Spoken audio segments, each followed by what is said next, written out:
and you're going to fail, and you're going to fail, and you're going to fail, and you're going to fail, and then you're going to win. And that's life. Life without those challenges, it's just existence. Don't just exist. Go live. Eventually, inaction will cost you. But your default setting should be, I'm going to do something. Just get up, move towards that challenge, and go attack it. Go do something that's hard. Struggle sucks. Depends on how you frame it. If you want freedom in your life, you have to have discipline. Move towards that challenge, whatever that challenge is. And you may be successful and you may not be successful, but you will be better. And the next challenge, you can be more prepared for. Because we're going to have wins, we're going to have losses. We're going to have successes, we're going to have failures. We're going to have good nights, we're going to have bad nights. We're going to have good relationships, we're going to have bad relationships. We're going to have good ideas and bad ideas. We're going to make money, we're going to lose money. All these things are going to happen. And if you oscillate emotionally up and down drastically, it's going to be problematic. Embrace those emotions, but don't let those emotions embrace you. Keep pushing through things that suck. This is a very difficult thing to do because it hurts. I'm going to go forward. I'm not going to quit, so I'm going to go forward. Bring it on. When you talk to people that went to SEAL training that didn't make it, most of the time, it's some reason. There's a medical reason. There's a family problem. There's very few people that look at you and say, oh, I quit because it sucked, which is what happens to the vast majority of people. The vast majority of people that don't make it through SEAL training, they didn't make it through because they quit. Your excuses will destroy you and take everything that you ever wanted from you if you let them. When your excuses make you feel a little bit better about the fact that you didn't execute on what you needed to execute on, then they can make you feel better, but they're not helping you. They're not helping you at all. This went wrong. This failed, didn't accomplish this, and it's not the fault of my boss. It's not the fault of my girlfriend. It's not the fault of my parents. It's not the fault of the weather. It's my fault. And I'm going to take ownership of it, and I'm going to fix it. That's what extreme ownership is. Because when you look around at your life and you look around at your job and your financial situation and your relationship and your physical health, and when you look at all those things and all the problems that you may have with those things, and you say, the reason I have all those problems is because of me, that can hurt. That can sting. And a lot of times our ego rejects that and makes excuses and lies. And then we don't have to change anything. And then nothing changes. When the excuses all go away and people can actually confront the fact that this is all because of me, it hurts, but is also unbelievably empowering. Because the more discipline you have in your life, the more freedom you will end up with.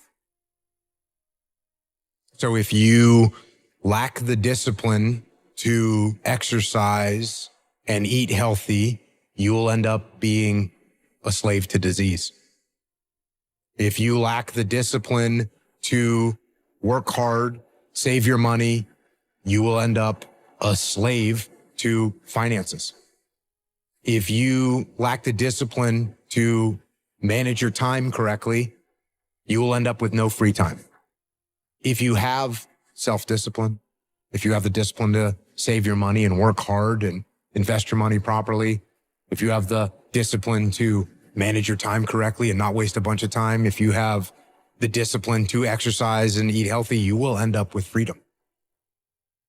And you're going to start to progress in every aspect of your life. And you'll see that if you have that kind of discipline right now, you're going to end up with freedom. If you have discipline, you will attain freedom. Go try and accomplish something that's hard. You may win, you may lose, you may succeed, you may fail. I'll tell you what, you'll be better. And if you don't have that kind of discipline, and you don't work hard and you don't exercise and you don't apply yourself, you're going to end up shackled. So if you're in the woods and you don't know where to go, start walking. You got to start walking because the perspective is not going to change. You have to start moving forward. But standing there lost and not doing anything is just waiting to die, waiting to starve to death. Don't let that happen. I think it's really important because as men, we get conflicting messages about emotion and how to express it and what that looks like. And there's a lot of men struggling right now. Every human faces challenges and you don't know what they've been through. Suppressing them isn't going to help, and nor is letting them run your life. Because you're sad, now you're going to make a bunch of bad decisions because you're sad. No, it doesn't work like that. It doesn't work like that. You're sad, okay. You get emotional sometimes, okay. Got it. Now get control of your emotions and carry on with your life.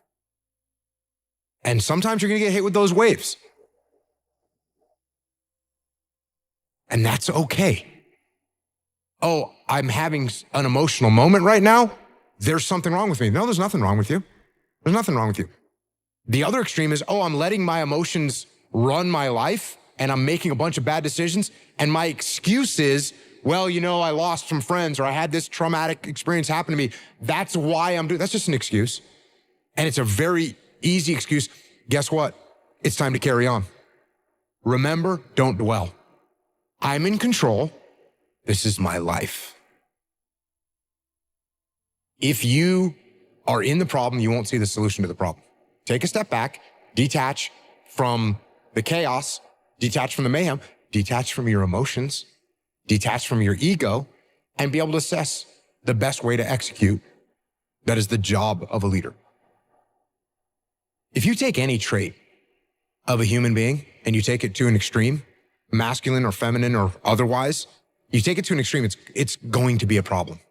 Is it good to have no emotions whatsoever? No, that's called a sociopath.